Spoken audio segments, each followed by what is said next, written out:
Hansel and Gretel. Near a great forest dwelt a poor woodcutter with his wife and his 2 children. The boy was called Hansel and the girl Gretel. He had little to eat or to chop, and once when a great drought fell on the land, he could no longer even find their daily bread. Now when he thought this over by night in his bed and tossed about in his anxiety, he groaned and said to his wife, "What is to become of us? How are we to feed our poor children when we no longer have anything even for ourselves?" "I'll tell you what, husband," answered the woman. "Early tomorrow morning we will take the children out into the forest to where it is the thickest. There we will light a fire for them and give each of them 1 more piece of bread, and then we will go to our work and leave them alone. They will not find their way home again, and we shall be rid of them." "No, wife," said the man, "I will not do that. How can I bear to leave my children alone in the forest? The wild animals would soon come and tear them to pieces." "Oh, you fool," said she, "then we must all 4 die of hunger. You may as well plane the planks for our coffins." And she left him no peace until he consented. "But I feel very sorry for the poor children all the same," said the man. The 2 children had also not been able to sleep for hunger, and had heard what their stepmother had said to their father. Gretel wept bitter tears and said to Hansel, "Now all is over with us." "Be quiet, Gretel," said Hansel. "Do not distress yourself. I will soon find a way to help us." And when the old folks had fallen asleep, he got up, put on his little coat, opened the door below and crept outside. The moon shone brightly, and the white pebbles which lay in front of the house glittered like real silver pennies. Hansel stooped and stuffed the little pocket of his coat with as many as he could get in. Then he went back and said to Gretel, "Be comforted, dear little sister, and sleep in peace. God will not forsake us." And he lay down again in his bed.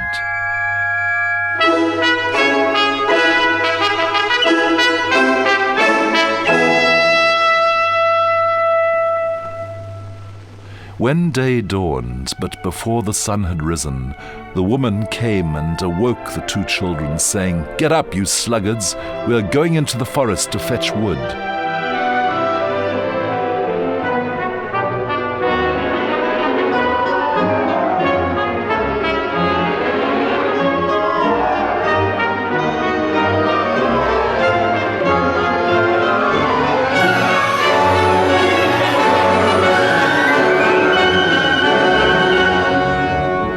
She gave each a little piece of bread and said, "There is something for your dinner, but do not eat it up before then, for you will get nothing else."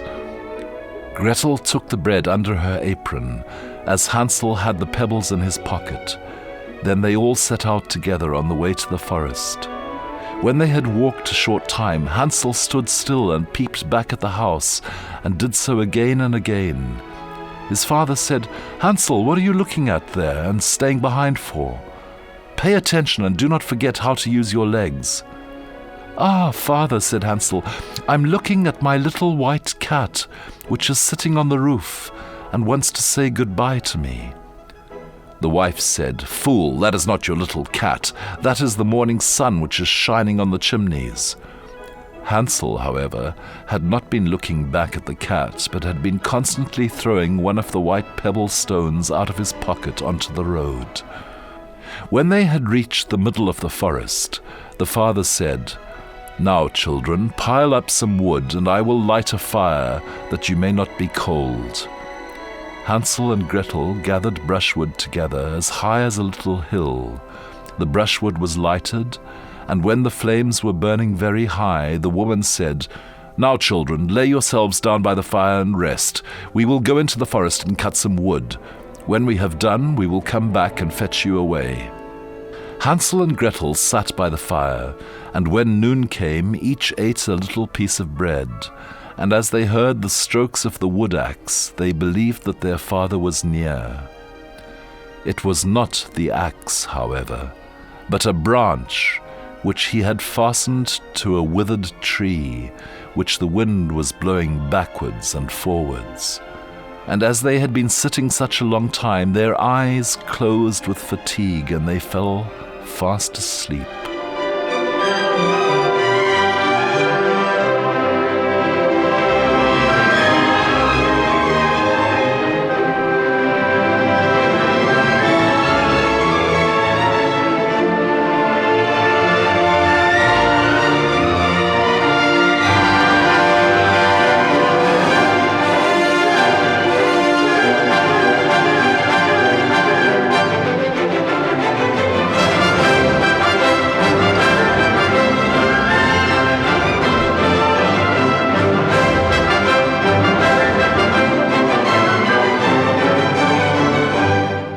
When at last they awoke, it was already dark night.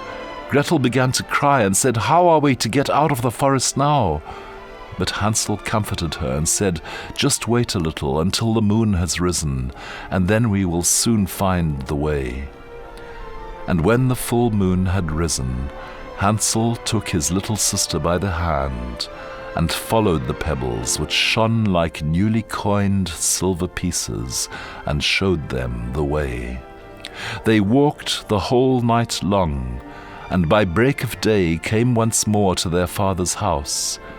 They knocked at the door, and when the woman opened it and saw that it was Hansel and Gretel, she said, "You naughty children, why have you slept so long in the forest? We thought you were never coming back at all." The father, however, rejoiced, for it had cut him to the heart to leave them behind alone.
Not long afterwards there was once more great dearth throughout the land, and the children heard their mother saying at night to their father, "Everything is eaten again. We have 1/2 loaf left, and that is the end. The children must go. We will take them further into the wood, so that they will not find their way out again. There is no other means of saving ourselves." The man's heart was heavy, and he thought, "It would be better for you to share the last mouthful with your children." The woman, however, would listen to nothing that he had to say, but scolded and reproached him. He who says A must say B likewise, and as he had yielded the first time, he had to do so a second time also. The children, however, were still awake, and had heard the conversation. When the old folks were asleep, Hansel again got up and wanted to go out and pick up pebbles as he had done before. But the woman had locked the door, and Hansel could not get out.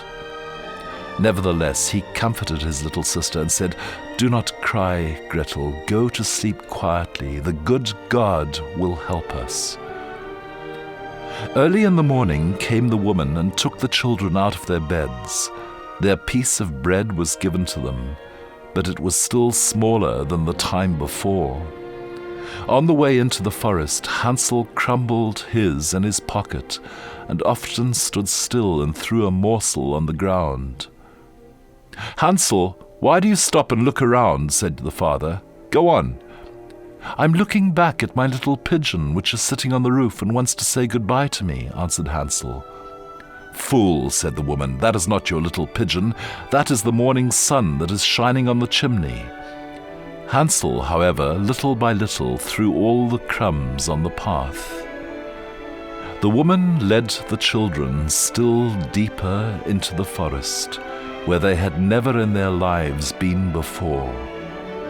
Then a great fire was again made, and the mother said, "Just sit there, you children, and when you are tired you may sleep a little. We are going into the forest to cut wood, and in the evening when we are done we will come and fetch you away."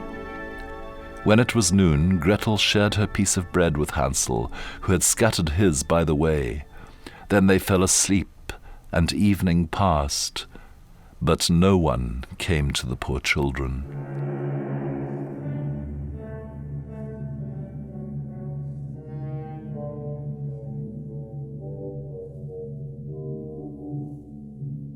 They did not wake until it was dark night, and Hansel comforted his little sister and said, "Just wait, Gretel, until the moon rises, and then we shall see the crumbs of bread which I have strewn about. They will show us our way home again." When the moon came out, they set out, but they found no crumbs, for the many thousands of birds which fly about in the woods and fields had picked them all up. Hansel said to Gretel, "We shall soon find the way." But they did not find it. They walked the whole night, and all the next day too, from morning till evening, but they did not get out of the forest, and they were very hungry, for they had nothing to eat but 2 or 3 berries which grew on the ground. And as they were so weary that their legs would carry them no longer, they lay down beneath a tree and fell asleep. It was now 3 mornings since they had left their father's house. They began to walk again, but they always came deeper into the forest, and if help did not come soon, they must die of hunger and weariness. When it was midday, they saw a beautiful snow-white bird sitting on a bough, which sang so delightfully that they stood still and listened to it.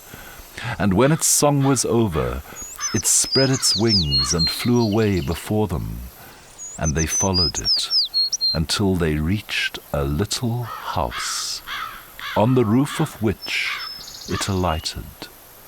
And when they approached the little house, they saw that it was built of bread and covered with cakes. But the windows were of clear sugar. "We will set to work on that," said Hansel, "and have a good meal. I will eat a bit of the roof, and you, Gretel, can eat some of the window. It will taste sweet." Hansel reached up above and broke off a little bit of the roof to try how it tasted, and Gretel leaned against the window and nibbled at the panes. Then a soft voice cried from the parlour, "Nibble, nibble, gnaw. Who is nibbling at my little house?" The children answered, the wind, the heaven-born wind," and went on eating without disturbing themselves. Hansel, who liked the taste of the roof, tore down a great piece of it, and Gretel pushed out the whole of one round window-pane, sat down and enjoyed herself with it. Suddenly the door opened, and a woman as old as the hills, who supported herself on crutches, came creeping out. Hansel and Gretel were so terribly frightened that they let fall of what they had in their hands. The old woman, however, nodded her head and said, "Oh, you dear children, who has brought you here? Do come in and stay with me. No harm shall happen to you." She took them both by the hand and led them into her little house. Then good food was set before them, milk and pancakes with sugar, apple and nuts. Afterwards, 2 pretty little beds were covered with clean white linen, and Hansel and Gretel lay down in them and thought they were in heaven.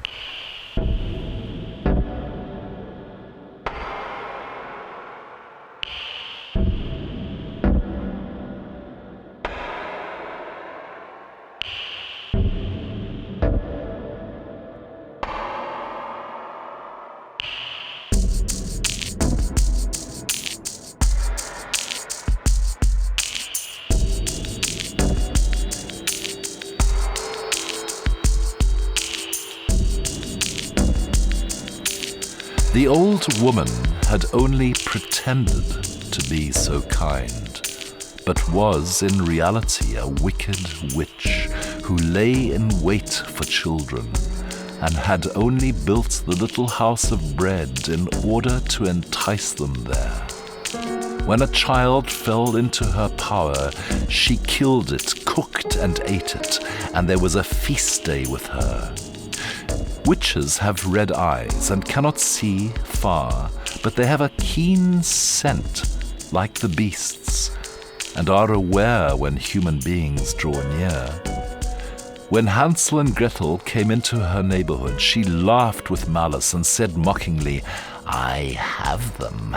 They shall not escape me again."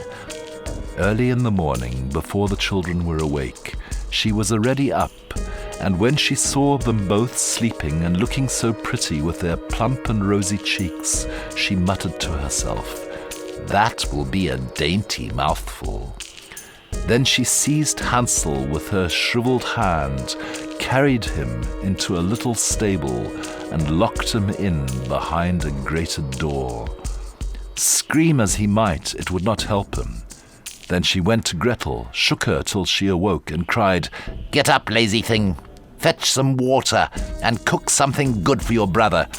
He is in the stable outside and is to be made fat. When he is fat, I will eat him." Gretel began to weep bitterly, but it was all in vain, for she was forced to do what the wicked witch commanded. And now the best food was cooked for poor Hansel, but Gretel got nothing but crab shells. Every morning the woman crept to the little stable and cried, "Hansel, stretch out your finger, that I may feel if you will soon be fat." Hansel, however, stretched out a little bone to her, and the old woman, who had dim eyes and could not see it, thought it was Hansel's finger, and was astonished that there was no way of fattening him. When 4 weeks had gone by and Hansel still remained thin, she was seized with impatience and would wait no longer. "Now then, Gretel," she cried to the girl, "stir yourself and bring some water. Let Hansel be fat or lean. Tomorrow I will kill him and cook him." And how the poor little sister did lament when she had to fetch the water, and how her tears did flow down her cheeks. "Dear God, do help us," she cried. "If the wild beasts in the forest had but devoured us, we should at any rate have died together." "Just keep your noise to yourself," said the old woman. "It won't help you at all." Early in the morning, Gretel had to go out and hang up the cauldron with the water and light the fire. "We will bake first," said the old woman. "I have already heated the oven and kneaded the dough." She pushed poor Gretel out to the oven, from which flames of fire were already darting. "Creep in," said the witch, "and see if it is properly heated, so that we can put the bread in." And once Gretel was inside, she intended to shut the oven and let her bake in it, and then she would eat her too. But Gretel saw what she had in mind and said, "I do not know how I am to do it. How do I get in?" "Ah, silly goose," said the old woman. "The door is big enough. Just look. I can get myself in." And she crept up and thrust her head into the oven. Then Gretel gave her a push that drove her far into it and shut the iron door and fastened the bolt. "Oh!" Then she began to howl quite horribly, but Gretel ran away, and the godless witch was miserably burnt to death. Gretel, however, ran like lightning to Hansel, opened his little stable and cried, "Hansel, we are saved! The old witch is dead!" Then Hansel sprang like a bird from its cage when the door is opened. How they did rejoice and embrace each other, and dance about and kiss each other.